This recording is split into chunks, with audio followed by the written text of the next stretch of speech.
Olá, tudo bem? Vamos agora para a nossa segunda videoaula da disciplina Fundamentos de Economia. Nessa aula, examinaremos o comportamento do mercado através de ações do consumidor e do produtor e o ponto de equilíbrio que evidencia o melhor nível de preço e quantidades praticadas no mercado. Iniciaremos a aula estudando a lei da procura ou demanda.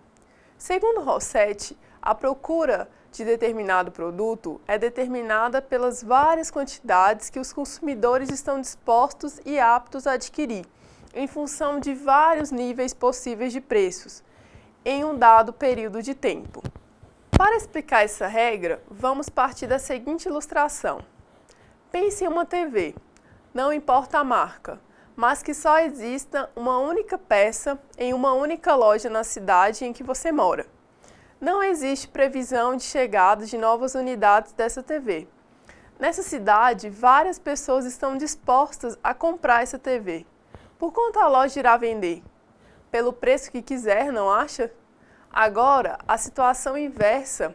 Existe mais TVs em estoque que o número de pessoas interessadas. A loja determinará o preço como quiser novamente? Não, pois existem muitas unidades à disposição dos consumidores. Uma regra da procura é que quanto maior for o preço praticado, menor será a quantidade vendida ou comercializada. Ou seja, existe uma relação inversa entre preço e quantidade procurada ou demandada pelo consumidor. Existem algumas razões dos consumidores para explicar o consumo. Por exemplo, os preços podem ser barreiras, o efeito substituição e a utilidade marginal. Os preços constituem uma espécie de barreira para os consumidores.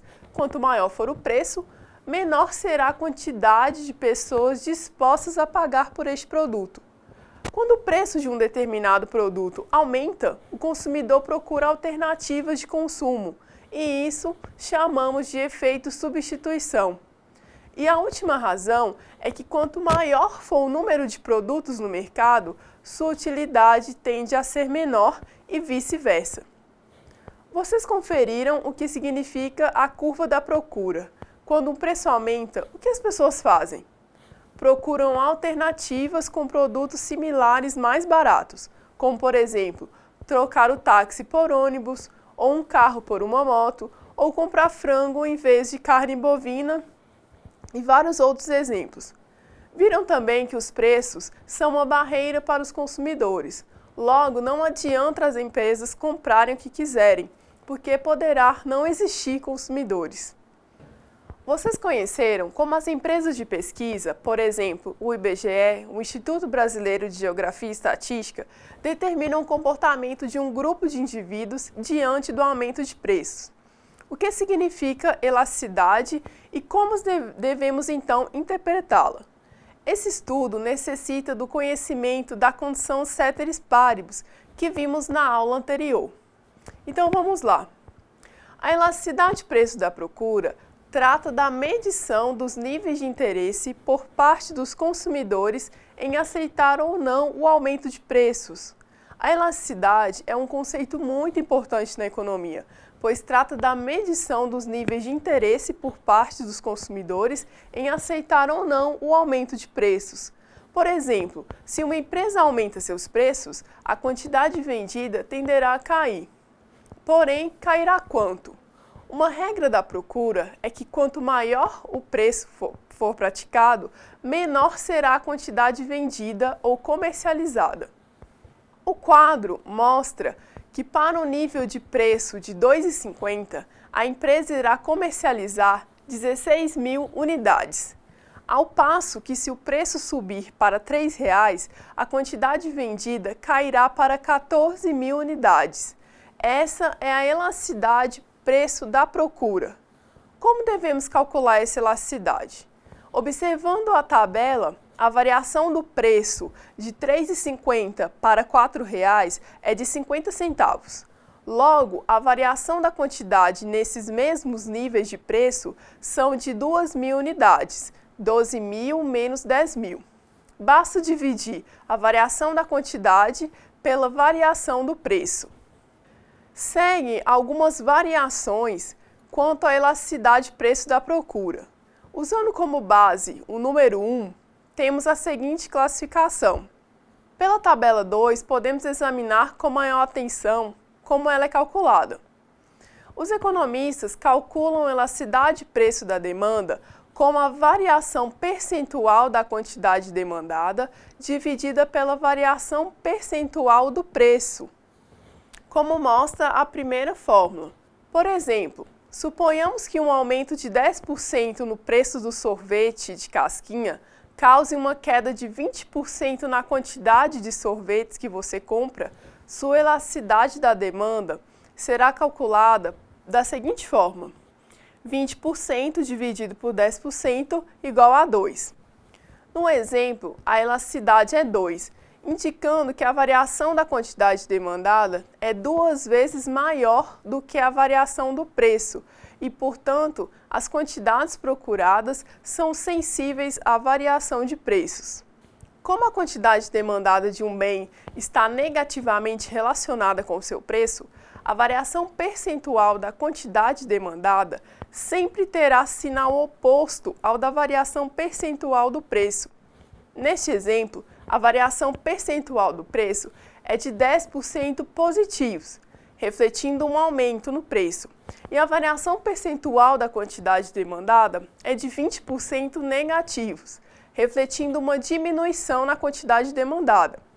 Por essa razão, as elasticidades preço da demanda são algumas vezes representadas por números negativos. Na prática, nós deixamos de lado o sinal e apresentamos todas as elasticidades preço da demanda como números positivos. Os matemáticos chamam isso de valor absoluto. Além da elasticidade preço da demanda, os economistas usam outras elasticidades para descrever o comportamento dos compradores em um mercado. Outro tipo de elasticidade é a elasticidade renda da demanda. Ela mede o quanto a quantidade demandada varia conforme a renda do consumidor varia. Ela é calculada como a variação percentual da quantidade demandada dividida pela variação percentual da renda. Outros fatores são importantes para a elasticidade preço da procura. A essencialidade do produto, que indica o grau de necessidade de um determinado bem. Os vícios de consumo ou os hábitos também interferem na elasticidade, independente da variação de preço. A substituibilidade influencia porque quanto maior o número de concorrentes, maior será a sensibilidade dos preços. A periodicidade de aquisição dos produtos, grandes períodos de intervalos de tempo entre as aquisições desses produtos podem interferir no conhecimento dos preços. Logo, não afeta a quantidade vendida. Quando se faz um orçamento, pode-se perceber quanto um produto é importante ou não. As quantidades elas podem sofrer alterações em função do preço praticado pelo mercado. Portanto, existem alguns fatores que podem mexer com essas quantidades. Vejamos essas possibilidades. Os fatores que afetam a demanda. Primeiramente, a renda. O fator renda, ele interfere nas quantidades comercializadas. A distribuição da renda, o próprio nível de renda e a estrutura de distribuição a diferentes classes sociais fazem com que os produtos tenham elasticidade muito variada. Existe também um estudo que mede o quanto a procura varia em função da variação da renda dos consumidores. Acredito que vocês já viram a mídia noticiar que o comércio espera o 13º salário para aquecer as vendas de final de ano. Outro fator importante são as atitudes e preferências. A aquisição de produtos se dá muito facilmente verificada a fatores de moda, como novelas, filmes ou propagandas, motivos religiosos ou crenças, e valores, no sentido moral e ético. Por exemplo, uma novela com tema country, em poucos meses, as roupas, os alimentos, até mesmo o jeito de falar são absorvidos por algumas pessoas no seu dia a dia. Outro fator que pode influenciar são os preços de bens substitutos. Um concorrente pode vender mais se uma empresa concorrente subir seus preços, e ao contrário também existe. Por exemplo, se a margarina subir de preço, as pessoas podem passar a consumir manteiga e vice-versa. Os bens complementares. Se o preço do sorvete sobe, você tende a comprar menos cobertura. Se o leite fica mais caro e você reduz o consumo, corta também o achocolatado. Sorvete, cobertura, leite achocolatado podem ser considerados bens complementares. Este é um exemplo de uma situação bastante comum relacionada ao consumo de bens. A satisfação e expectativas também são fatores que afetam a demanda. Um determinado produto pode sofrer variações nas quantidades procuradas quando esse tiver uma expectativa muito boa e satisfizer o consumidor. A quantidade de pessoas ou consumidores no mercado, esse número vai variar em função do nicho de mercado que cada empresa pertence. Os nichos são determinados pela renda, região, religião ou costumes individuais. Temos hoje em dia um aumento na expectativa de vida dos brasileiros, logo produtos para a terceira idade tendem a vender mais. Vimos então que a procura é uma curva que mostra o interesse dos consumidores por produtos em diferentes níveis de preço. A elasticidade é um conceito que demonstra a reação da procura por produtos em função do aumento ou da queda de preços. Os fatores que interferem nessa curva de demanda ou procura são o preço do bem, os bens substitutos, as necessidades dos consumidores, a renda e a satisfação. Agora, passaremos para a análise da lei da oferta. Como já vimos no estudo da procura, os consumidores sempre buscam o menor preço. Assim, os produtos que são escassos tendem a se valorizar mais do que o que estão em abundância no mercado. As empresas querem produzir mais e vender quando os preços estiverem altos. A lei da oferta nos diz que a oferta de determinado produto é determinada pelas várias quantidades que os produtores estão dispostos e aptos a oferecer no mercado, em função de vários níveis possíveis de preço em um determinado período. Logo, cria-se o choque de interesse. Os consumidores querem preços mais baixos e as empresas níveis de preços mais altos. O livre mercado é isso. Temos que observar também a seguinte situação. Se uma empresa está trabalhando em um determinado nível de preço e quer fabricar mais produtos e lançá-los no mercado, o risco está em forçar seu próprio preço para baixo. Portanto, toda a produção deve ser lançada no mercado de forma controlada, para que a própria empresa não sofra prejuízos com isso. Para avaliar esses níveis de preço e aceitação de seus produtos, a economia estuda a variação da quantidade ofertada em função da variação do preço praticado. Podemos dizer que a quantidade ofertada depende diretamente dos preços. Quanto maior forem os preços, maior será a quantidade ofertada. Essa tabela resulta na curva típica da oferta, conforme representada graficamente. Observe que o aumento dos níveis de preço, a quantidade cai. Percebemos através do gráfico que as empresas querem vender o máximo que puderem com preços altos. Evidentemente, nunca conseguirão, salvo se for uma empresa monopolista, porque existem pessoas dispostas a gastar somente um determinado valor por um produto. Aqui podemos constatar que as empresas sempre querem as seguintes respostas: para quem produzir para maximizar o lucro? O que devo produzir para maximizar o meu lucro? E quanto devo produzir para maximizar o meu lucro? Nesse contexto, podemos entender também a elasticidade e os fatores determinantes da oferta. A elasticidade e os fatores determinantes da oferta não diferem muito quanto aos cálculos da elasticidade da demanda que acabamos de ver.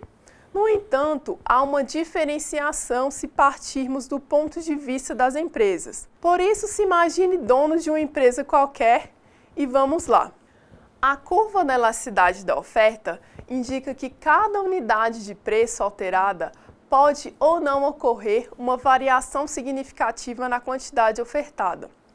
Não é possível comparar produtos de mercados diferentes, pois eles podem não responder da mesma forma nas variações de níveis de preços. Podemos perceber que no mercado de automóveis, se há uma queda na procura ou um aumento na procura de carros, isto não implica em que o consumo de gasolina ou de álcool também acompanhe essa variação, apesar de serem bens de uma mesma cadeia produtiva. A tabela mostra os possíveis resultados dos coeficientes para os diferentes níveis de preço. Agora, vamos calcular a elasticidade-preço da oferta. Os economistas calculam a elasticidade-preço da oferta como a variação percentual da oferta, como a variação percentual da quantidade ofertada dividida pela variação percentual do preço. Vamos supor, por exemplo, que um aumento no preço do leite de R$ 2,85 para R$ 3,15 por litro aumente a quantidade que os fazendeiros produzem, de 9.000 para 11.000 litros por mês. Podemos calcular então a variação percentual do preço como? Variação percentual do preço é igual a 3,15 menos 2,85 dividido por 3, vezes 100, que é igual a 10%. Da mesma forma, calculamos a variação percentual da quantidade ofertada como? Variação percentual da quantidade ofertada é igual a 11.000 menos 9.000 dividido por 10.000, vezes 100, que é igual a 20%. Neste caso, a elasticidade-preço da oferta é de 2, que indica que a quantidade ofertada varia proporcionalmente 2 vezes mais que o preço. Podemos citar alguns fatores determinantes da elasticidade da oferta, tais como a disponibilidade dos fatores de produção, fatores resultantes do processo produtivo. Imagine uma situação. Uma empresa verifica no mercado que poderia lançar 20.000 unidades a mais de seu produto, mas existem alguns fatores que impedem essa produção adicional, por mais que os preços sejam atraentes. Por exemplo, seus equipamentos já estão trabalhando 24 horas por dia, 7 dias na semana, fator tempo de produção. Sua empresa já trabalha em 3 turnos, logo não tem como abrir mais um turno operacional. Seus fornecedores não conseguem atender suas exigências de insumos nas quantidades que desejam. Perceba que não depende só da empresa oferecer mais produtos ao mercado. Os fatores que agregados colaboram no processo produtivo são escassos, portanto, seus níveis de produção são escassos também. O mercado de energia elétrica proveniente de usinas hidroelétricas possui um fator muito importante que limita sua produção: os rios. Não são em todos os rios que há a possibilidade de construir usinas. O fator tempo no processo produtivo é uma questão interessante a ser analisada. Existem muitos produtos que necessitam de muito tempo para serem produzidos. O vinho é um bom exemplo. A exploração de metais preciosos também demanda muito tempo, por não ser fácil encontrá-los. É lógico que existem produtos que respondem de forma imediata às necessidades ou oportunidades do mercado. Os fatores que afetam a oferta, ou seja, aqueles fatores que podem deslocar a curva da oferta, podem ser definidos como capacidade instalada, disponibilidade de fatores de produção, preço dos insumos, a tecnologia, a expectativa dos produtores. A capacidade instalada significa a capacidade de produção de uma empresa. Quando uma empresa nova abre suas portas ou uma empresa amplia seu chão de fábrica, com certeza novos produtos irão para o mercado. As ampliações da oferta de produtos dependem da forma direta de investimentos no setor de produção. A disponibilidade de fatores de produção influencia também na oferta. Assim, se um fornecedor não consegue mais ampliar sua produção, a empresa não terá mais com o que produzir.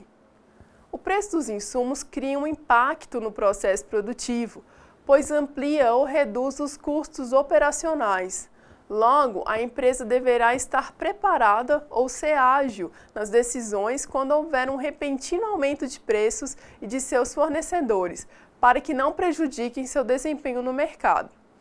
A tecnologia ajuda a manter preços e até mesmo reduzi-los. A Revolução Industrial, que apresentou a primeira mecanização da história da humanidade, não trouxe prejuízo aos trabalhadores da época. Muito pelo contrário, fez com que as pessoas buscassem trabalhos alternativos. As expectativas dos produtores em novos níveis de preços podem alterar as quantidades ofertadas no sentido de aumentar seus ganhos. Nesse caso, estamos falando de ganhos futuros. Fica muito claro que não depende só da empresa querer vender mais ou fabricar mais. Existem inúmeros fatores que impedem seu aumento de produção. Um desses fatores é o que chamamos de forças de mercado. De um lado, tem-se a força dos consumidores em querer preços mais baixos e comprar o necessário. E do outro lado, a força surge dos empresários em fabricar mais e em níveis de preços maiores. Unindo as duas forças, surge como resultado final o conceito ponto de equilíbrio. Vimos então que a elasticidade da oferta indica um coeficiente que mostra a variação da quantidade oferecida no mercado pela variação dos preços praticados. Os fatores determinantes são a disponibilidade de insumos, capacidade instalada e tempo de produção. E os fatores que deslocam essa curva são as fontes de matéria-prima, preços de insumos, tecnologia e expectativas de produtores. Aqui aparece, a partir de agora, um dos conceitos mais importantes, não só da economia, mas também da gestão empresarial. O ponto de equilíbrio, que envolve o preço de equilíbrio e a quantidade de equilíbrio. Podemos dizer que a relação entre consumidores e produtores, na maioria dos níveis de preço, é um conflito. Todavia, existe um ponto interessante nessa briga. É onde os dois interesses se tocam. O equilíbrio de mercado é a interseção das duas retas ou curvas da oferta e da procura, ou seja, a relação entre as empresas e os consumidores. Vamos ao exemplo. É fácil concluir pela tabela que o nível ideal deste mercado é praticar um preço de R$ 4,00 e uma quantidade de 10.000 unidades do produto. A empresa deve trabalhar com esse relatório para controlar sua produção e maximizar os lucros. Os consumidores necessitam conhecer essas informações para saber se estão pagando por um preço justo por um determinado bem. Essa condição da tabela é um pequeno momento de tranquilidade na eterna rivalidade entre consumidores e produtores.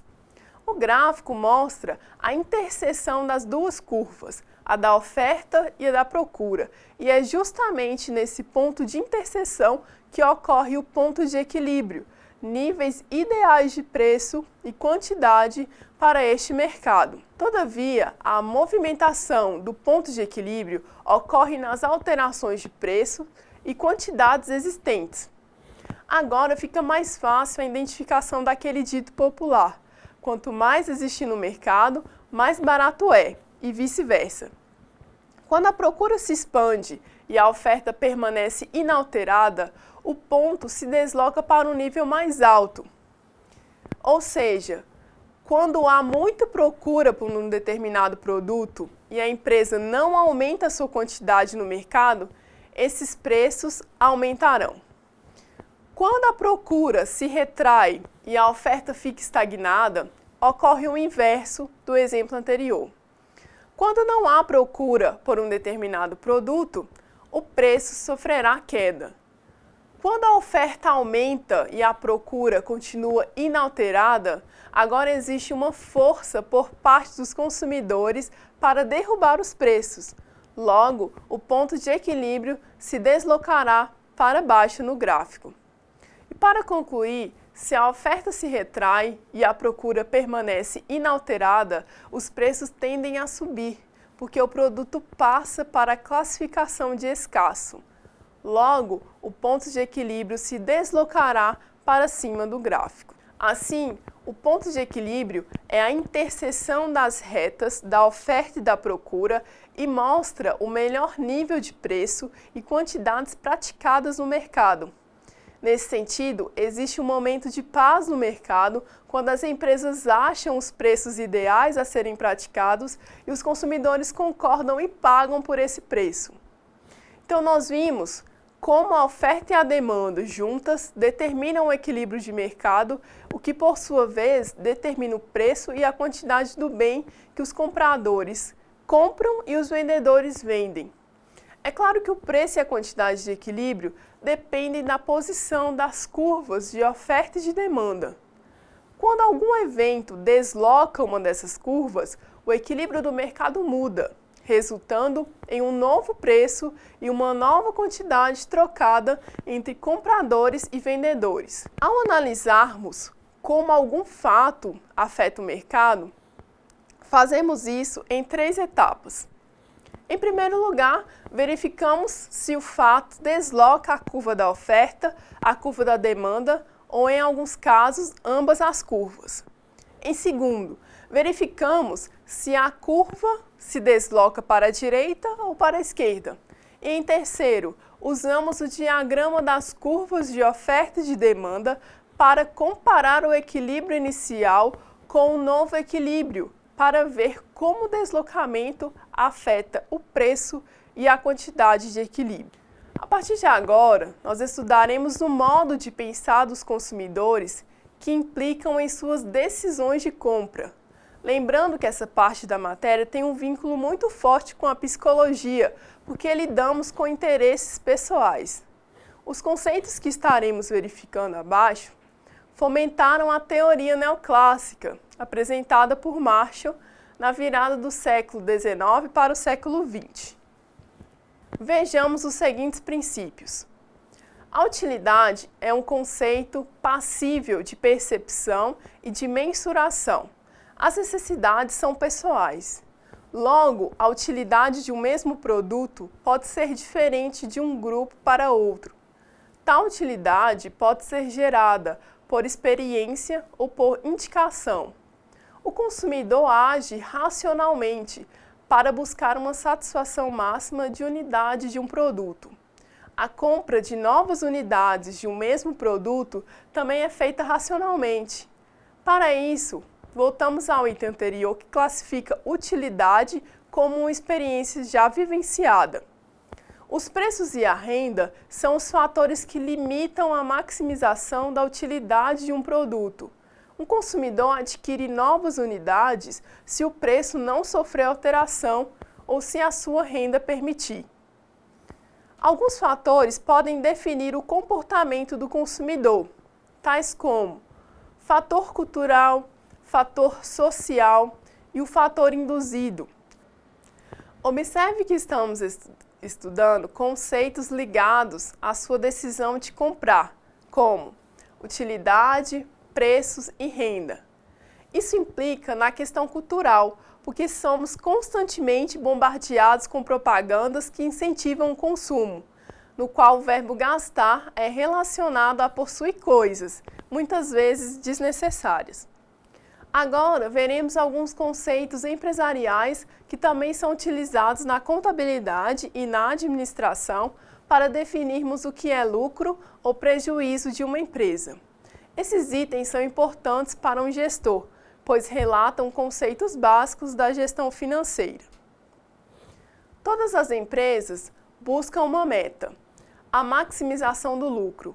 Para determinarmos o lucro de uma empresa, basta utilizar a fórmula mais conhecida da economia. Lucro total é igual a receita total menos custo total. Abaixo alguns conceitos utilizados também em contabilidade. Receita total é o produto multiplicado pelo preço praticado. Receita marginal é o acréscimo à receita em função de mais uma unidade vendida ou comercializada. Custo fixo é o desembolso de dinheiro independente da fabricação ou venda de algum produto ou serviço. Custo variável é o desembolso de dinheiro proporcional à quantidade vendida ou produzida. Custo total é a soma dos custos fixo e variável. Custo médio é o custo total dividido pela quantidade em vários níveis de produção. Custo variável médio é o custo médio dividido pelas várias quantidades produzidas em cada nível de produção. E o custo marginal é quanto custa para a empresa ao adicionar uma unidade produzida. Vamos acompanhar agora a representação desses conceitos através de algumas tabelas e os seus respectivos gráficos. Essa primeira tabela mostra a aplicação da fórmula para determinar o lucro da empresa. É possível perceber pela tabela do lucro da empresa que, à medida que uma quantidade maior do produto é fabricada, a sua receita total se torna cada vez maior. A próxima tabela mostra os custos para os vários níveis de produção. É possível observar na tabela 7 que, à medida que a quantidade produzida aumenta, o custo fixo, por ser fixo, não varia, ou seja, independentemente da quantidade produzida, o custo é o mesmo. Por sua vez, o custo variável varia em relação à quantidade produzida, e o custo total é, portanto, a soma do custo fixo mais o custo variável, que também aumenta conforme a quantidade produzida aumenta. A tabela 8 mostra os custos médios e marginal. Verifica-se pela tabela 8 que, à medida que a quantidade produzida aumenta, o custo fixo médio, que é o custo fixo dividido pelas várias quantidades produzidas, diminui. Já o custo variável médio e o custo total médio diminuem até a quantidade 600 e depois começam a crescer novamente. Como vimos, o custo marginal nos diz em quanto aumenta o custo total quando a empresa aumenta a produção em uma unidade. No caso da tabela 8, a produção varia de 100 em 100 unidades, então o aumento de 100 unidades é verificado pelo custo marginal. Esse custo é calculado pela variação do custo total, apresentado na tabela 7, dividido pela variação da quantidade produzida. Essa tabela mostra o resultado econômico. Podemos observar na tabela 9 que a receita total aumenta à medida que a quantidade produzida aumenta. Da mesma forma, o custo total também aumenta quando a quantidade aumenta, o que era de se esperar, uma vez que a empresa, ao aumentar a quantidade produzida, necessita de mais quantidades de matérias-primas e mão de obra. Observamos também que quando a receita total é maior que o custo total, a empresa obtém lucro, e quando a receita total é menor que o custo total, a empresa fica no prejuízo, ou seja, ela gastou mais do que vendeu.